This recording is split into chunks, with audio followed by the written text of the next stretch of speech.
I love he crash lands on Jenna, and then we do a weapons check.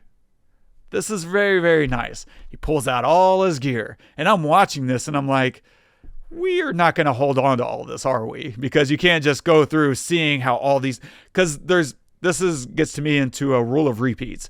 You don't show us how all these things work, and then we get to see them all work.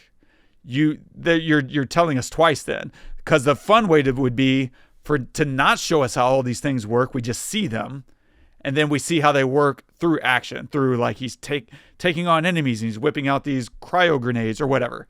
Instead, we're going to show you how they work, and then we're going to take them all away, or at least most of them.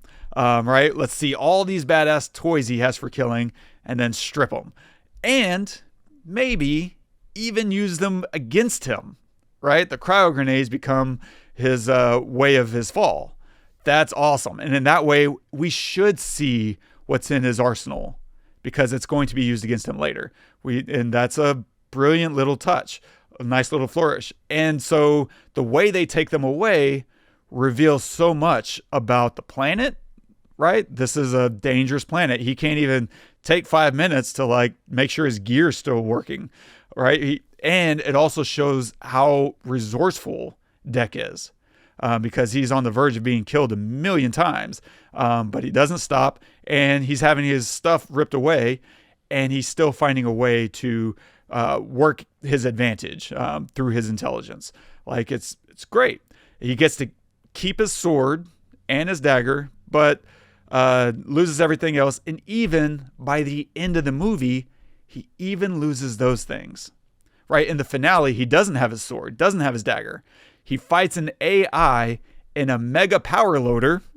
This is the ultimate battle of strength and technology versus what's inside of you, which is an excellent use of theme. My God, right? Theme isn't just a thing to give the story some emotional depth. It's represented within the action itself. The emotional stakes are realized in the physical stakes.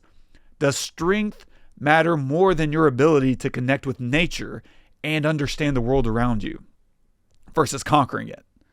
Like, that's dope. It's a cooperation versus straight dominance, right? And it lets you see, by taking on the peak of technology within a giant robot with nothing but your hands. What could be a better representation of this whole philosophy that we're debating throughout this movie?